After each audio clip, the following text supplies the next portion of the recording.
Hello नमस्कार दोस्तों, स्वागत है आपका अपने YouTube चैनल पर। दोस्तों आज हम आपके लिए बहुत ही इंपॉर्टेंट वीडियो लेकर के आए हैं जो कि एकदम लेटेस्ट जानकारी और लेटेस्ट एनालिसिस पर आधारित है। दोस्तों ये है वीडियो आपका बिहार बिजली विभाग यानी BHPSCL में TG3 पोस्ट के लिए result update and cut off पर हम लोग पूरा डिटेल में बात करेंगे कि दोस्तों उसका रिजल्ट कब तक आ सकता है। ठीक है, एकदम एक्सपेक्टेड डेट बताएंगे जिस पर रिजल्ट के आने की 100% संभावना है। ठीक है, उसके बाद आगे बात करेंगे कि इसका कट ऑफ क्या रहने वाला है कैटेगरी वाइज, और दोस्तों हर चीज के लिए मेल और फीमेल अलग अलग बात करेंगे। ठीक है, उसके बाद बात करेंगे कि नॉर्मलाइजेशन से किसके लिए रामबाण है। नॉर्मलाइजेशन जो लागू किया गया तो उससे किसको ज्यादा फायदा, किसको कम फायदा, किसको मॉडरेट फायदा, इस पर सभी पर दोस्तों फुल टू चर्चा होगी। ठीक है, तो दोस्तों अगर आप चैनल पर नए हैं तो दोस्तों सब्सक्राइब कर लीजिए चैनल को। चलिए दोस्तों आगे चलते हैं, अपना कार्यक्रम स्टार्ट करते हैं। सबसे पहले दोस्तों हम बात यहाँ पर कर लेते हैं कट ऑफ पे। कट ऑफ क्या रहने वाला है दोस्तों, कट ऑफ पे बात कर लेते हैं सबसे पहले यहाँ पर मेल की। तो दोस्तों अगर आप मेल के कट ऑफ की बात करें यहाँ पर, तो अगर आप यूआर कैटेगरी से बिलोंग कर रहे हैं, ठीक है, या अदर स्टेट से, किसी और स्टेट से बड़े, यूपी है, झारखंड है, बंगाल है, कहीं से भी अगर आप अप्लाई किए हैं तो उसमें उस सिनेरियो में दोस्तों आपका कट ऑफ 75 से 80 के बीच में रहने वाला है। दोस्तों यहाँ पर जो मैं कट ऑफ की बात कर रहा हूँ ये दोस्तों नॉर्मलाइज मार्क्स है, जो नॉर्मलाइज होकर के जिस पर रिजल्ट बनना है उसका मैं बात कर रहा हूँ। ठीक है, रॉ मार्क्स की बात नहीं कर रहा हूँ, नॉर्मलाइज मार्क्स की बात कर रहा हूँ।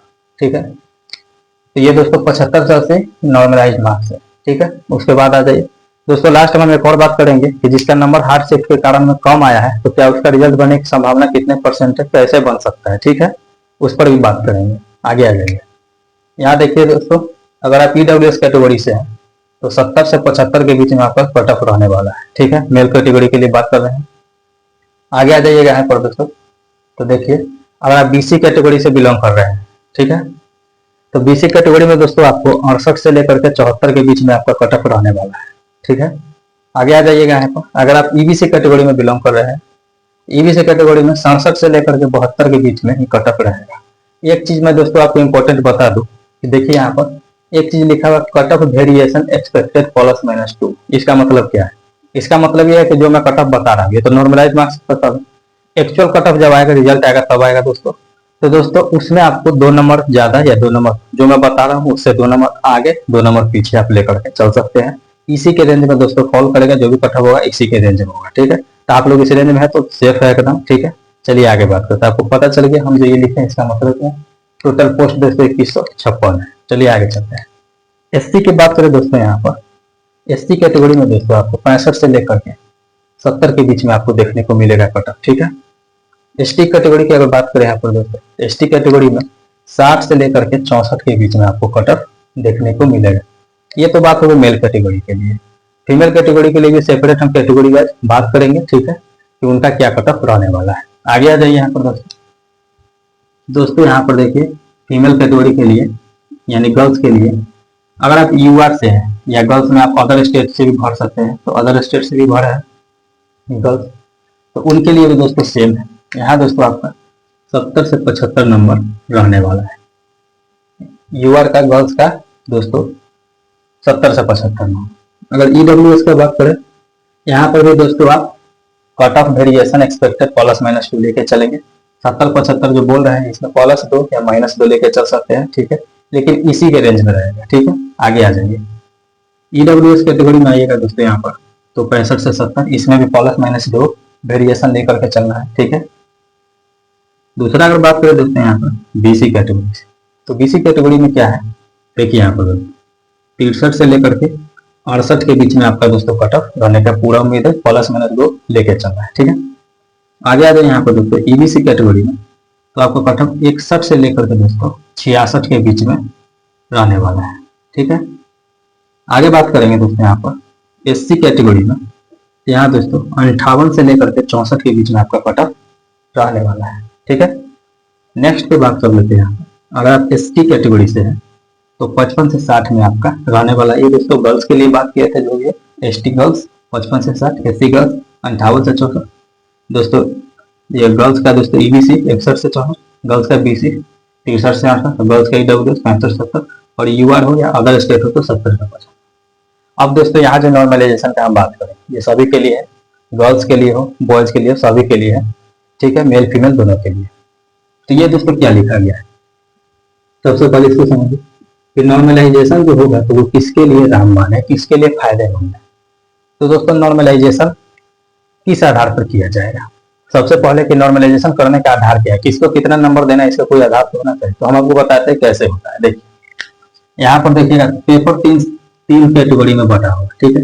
एक तो किसी को एकदम इजी पेपर मिला, दूसरा किसी को मॉडरेट पेपर यानी कि मीडियम जिसको बोल सकते हैं, और तीसरा जो किसी को एकदम हार्ड पेपर हो गया हो।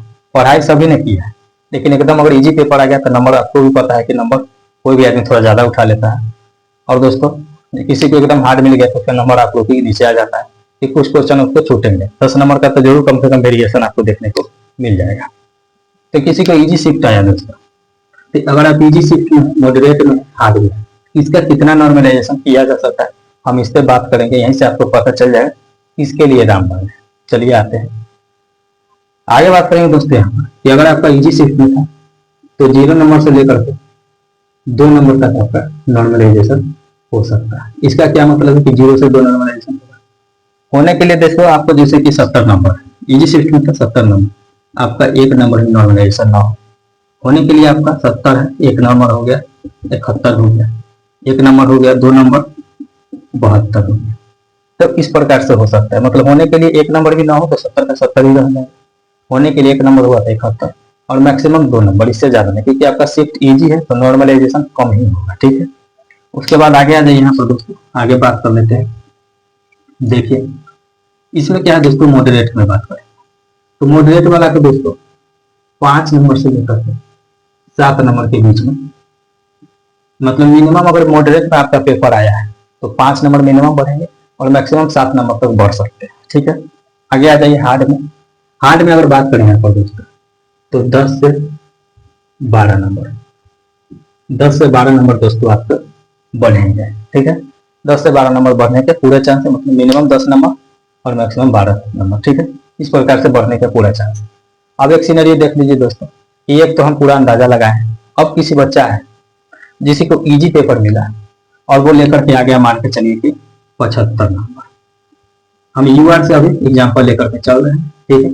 एक बच्चा जो 75 नंबर ले आया उसका इजी शिफ्ट हुआ, नॉर्मलाइजेशन हम नेग्लेक्ट करके चलते हैं। चलिए उसका 0 नंबर नॉर्मलाइजेशन हुआ और उसका 75 नंबर बन रहा है, पूरा नॉर्मलाइजेशन के बाद की बात कर रहे हैं, ठीक है। अब आगे आ जाइएगा, यहाँ पर कोई बच्चा है जो एकदम हार्ड शिफ्ट में था और उसके यहाँ पर आया 65 नंबर। अब इसको मिनिमम से मिनिमम भी नॉर्मलाइजेशन होगा तो 10 नंबर हो जाएगा। इसके अनुसार हम बोले मिनिमम 10 मैक्सिमम 12 तक जा सकता है, हम मिनिमम लेकर के चलते हैं। यहाँ पर इसको 10 नंबर का नॉर्मलाइजेशन मिला है और ये 75 पर पहुंच गया, तो 75 तो कट ऑफ है। तो अब क्या, किसका सिलेक्शन होगा, यहाँ सिलेक्शन दोनों का होगा। हम ये कहना चाह रहे हैं यहाँ पर दोस्तों कि किसी का नंबर कम आया है हार्ड शिफ्ट की वजह से तो उसको चिंता बिल्कुल भी नहीं करना है दोस्तों, आप बेफिक्र रहिए, आपको नॉर्मलाइजेशन जरूर किया जाएगा दोस्तों। आयोग इस पर पूरी तरह से अच्छे से दोस्तों एनालिसिस करते हैं, उसके अनुसार दोस्तों करते हैं। अगर आपका हार्ड शिफ्ट है तो नॉर्मलाइजेशन जरूर होगा, और जिनका पहले से नंबर ज्यादा उनका भी सिलेक्शन होगा, तो उनको भी घबराने की जरूरत नहीं है। तो इस प्रकार से दोस्तों सिनेरियो चलने वाला है। अब सबसे मेन टॉपिक और मेन इंपॉर्टेंट बात जिसके लिए आप इतना देर से इंतजार कर रहे हैं कि दोस्तों रिजल्ट कब, सटीक डेट। हम आपको जो डेट बताएंगे दोस्तों उसमें एकदम एनालिसिस के आधार पर है, ऐसे ही कुछ भी नहीं बोल रहे हैं। देखिए दोस्तों बीएसपीसीएल आयोग जो है उसका रिजल्ट देने का क्या है।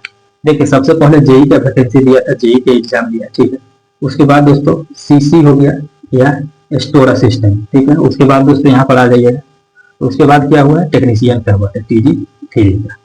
तो इस प्रकार से दिया गया है। जेई का रिजल्ट दिया जा चुका है, इसका रिजल्ट देने वाला है और इसका रिजल्ट इसके बाद है, यानी कि पहले ये फिर ये फिर ये, इस प्रकार से इसका दिया जा चुका है। जब तो इसका बचा हुआ है, मतलब नेक्स्ट तो इसका आने वाला है, ठीक है, इसके बाद ही आएगा।